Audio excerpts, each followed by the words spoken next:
بسم اللہ الرحمن الرحیم۔ السلام علیکم۔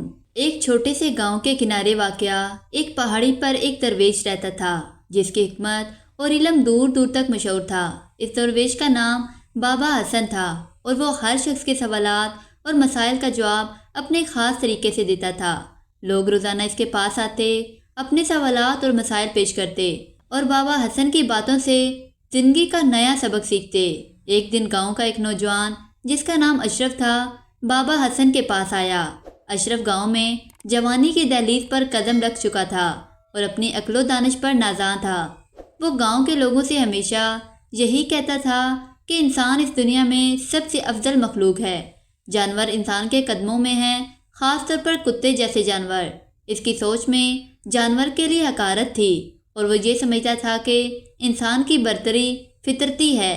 اشرف نے بابا حسن کے پاس آ کر کہا، بابا آپ کی حکمت مشہور ہے، ایک بات تو بتائیں، کیا انسان واقعی سب مخلوقات میں افضل ہے، خاص کر کتے جیسے حقیر جانور کے مقابلے میں؟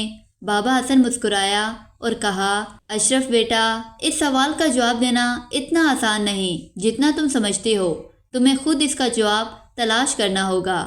اشرف حیران ہوا، مگر بابا یہ سوال تو بہت سیدھا ہے، انسان تو اشرف المخلوقات ہے، اس میں شک کی کیا بات ہے؟ بابا حسن نے نرمی سے کہا، بیٹا تمہاری بات میں وزن ہے، لیکن عظمت صرف ظاہری طاقت یا علم سے نہیں ملتی۔ حقیقی عظمت انسان کے اعمال اور اس کے رویے میں پوشیدہ ہوتی ہے۔ اگر تم یہ جاننا چاہتے ہو کہ انسان واقعی افضل ہے یا نہیں تو تمہیں ایک تجربہ کرنا ہوگا۔ اشرف نے دلچسپی سے پوچھا، کیسا تجربہ؟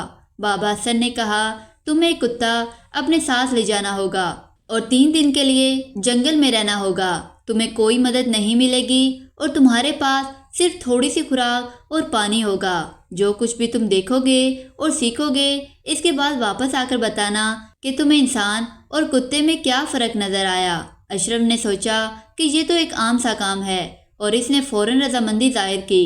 وہ ایک کتا جو گاؤں میں آوارہ پھرتا تھا اپنے ساتھ لے کر جنگل کی طرف نکل گیا۔ وہ سوچ رہا تھا کہ یہ کتا میرے لیے بوجھ ہوگا، مگر اس تجربے کو پورا کرنا ضروری ہے تاکہ بابا حسن کو دکھا سکے کہ انسان ہر حال میں افضل ہے۔ جنگل میں جانے کے بعد پہلا دن غرور اور بھوک کا امتحان۔ پہلا دن آیا تو اشرف نے خود کو بہت طاقتور محسوس کیا۔ جنگل میں داخل ہوتے ہی اس نے ایک درخت کے نیچے اپنا ڈیرا ڈالا۔ اس کے پاس جو خوراک تھی وہ تھوڑی سی روٹی اور پانی کا برتن تھا۔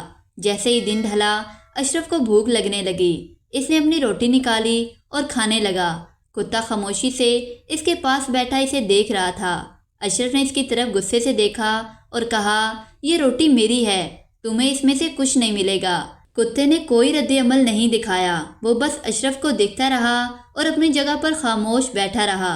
رات کو اشرف نے سوچا کہ انسان کتنا عقل مند ہے جو اپنی ضروریات کو پورا کرنے کے لیے منصوبہ بندی کرتا ہے، جبکہ کتا اپنے بھوک پر قابو نہیں پا سکتا۔ دوسرا دن برداشت اور دوستی کا امتحان۔ دوسرے دن کی صبح اشرف کو احساس ہوا کہ اس کے پاس خوراک ختم ہو چکی ہے۔ وہ بھوک سے نڈھال تھا اور پانی بھی کم تھا۔ کتا اب بھی اس کے پاس تھا، بھوکا اور پیاسا، لیکن اس کے چہرے پر کوئی شکایت نظر نہیں آ رہی تھی۔ اشرف نے سوچا کہ شاید کتا اب جنگل میں شکار کرنے چلا جائے گا، لیکن حیرت کی بات یہ تھی کہ وہ اس کے ساتھ ہی رہا، ایک قدم بھی دور نہ ہوا۔ دوپہر کو اشرف نے خود کو بہت کمزور محسوس کیا اور زمین پر لیٹ گیا۔ کتا اس کے قریب آیا اور اس کے پاس بیٹھ گیا، جیسے اسے تسلی دینے کی کوشش کر رہا ہو۔ اشرف کو یہ بات عجیب لگی کہ ایک جانور جو خود بھوکا تھا پھر بھی وہ اپنی حالت کی شکایت نہیں کر رہا تھا اور اس کا ساتھ دے رہا تھا۔ شام تک بھوک اور تھکن نے اشرف کو نڈھال کر دیا تھا، لیکن کتے نے اپنی وفاداری نہیں چھوڑی۔ وہ کبھی اس کے آس پاس گھومتا، کبھی اس کے پاس بیٹھ جاتا۔ اس رات اشرف کو کتے کی موجودگی میں ایک عجیب سکون محسوس ہوا۔ تیسرا دن حقیقت کا انکشاف۔ تیسرے دن اشرف کی حالت اور بھی خراب ہو چکی تھی۔ وہ بھوک اور پیاس سے نڈھال تھا اور اس کی چال بھی لڑکھڑانے لگی تھی۔ اس دن اس نے جنگل میں بہت مشکل سے کچھ جنگلی پھل تلاش کیے، لیکن وہ اتنے کم تھے کہ دونوں کے لیے کافی نہیں تھے۔ اشرف نے فیصلہ کیا کہ وہ پھل خود کھائے گا اور کتے کو کچھ نہیں دے گا، لیکن جیسے ہی اس نے پہلا پھل منہ میں ڈالا کتے نے اس کی طرف نہیں دیکھا۔ کتا بس خاموشی سے ایک طرف لیٹا ہوا تھا، جیسے اسے کوئی پرواہ ہی نہ ہو کہ اسے کچھ مل رہا ہے یا نہیں۔ یہ دیکھ کر اشرف کا دل پگھل گیا۔ اس نے باقی پھل کتے کے سامنے رکھ دیے اور کہا، یہ لو، تم نے مجھ سے کچھ نہیں مانگا، لیکن شاید تمہیں اس کی زیادہ ضرورت ہے۔ کتا خوشی سے پھل کھانے لگا اور اشرف کے دل میں ایک عجیب سی خوشی اور سکون پیدا ہوا۔ وہ سمجھنے لگا تھا کہ کتا انسان سے کم تر نہیں، بلکہ بعض اوقات انسان کی وفاداری اور خاموشی میں وہ عظمت ہوتی ہے جو انسانوں میں کم ہی ملتی ہے۔ واپس گاؤں، سچائی کا انکشاف۔ 3 دن بعد اشرف بابا حسن کے پاس واپس آیا، مگر اس بار اس کے چہرے پر غرور کی جگہ عاجزی تھی۔ بابا حسن نے اسے دیکھا اور مسکرا کر پوچھا، تو بیٹا کیا سیکھا؟ انسان افضل ہے یا کتا؟ اشرف نے سر جھکا کر کہا، بابا میں نے سیکھا کہ عظمت صرف طاقت یا عقل میں نہیں ہوتی، یہ دل کی پاکیزگی، وفاداری اور بے غرض محبت میں ہوتی ہے۔ میں نے سمجھا کہ کتا اپنی فطرت میں انسان سے کم تر نہیں، بلکہ اس کی وفاداری اور صبر میں ایسی خوبیاں ہیں جنہیں انسان کو سیکھنے کی ضرورت ہے۔ بابا حسن نے محبت سے کہا، بیٹا یہی وہ سبق تھا جو میں تمہیں سکھانا چاہتا تھا۔ انسان کو اس کی عظمت اس کے اعمال اور دل سے ملتی ہے، نہ کہ اس کی طاقت یا غرور سے۔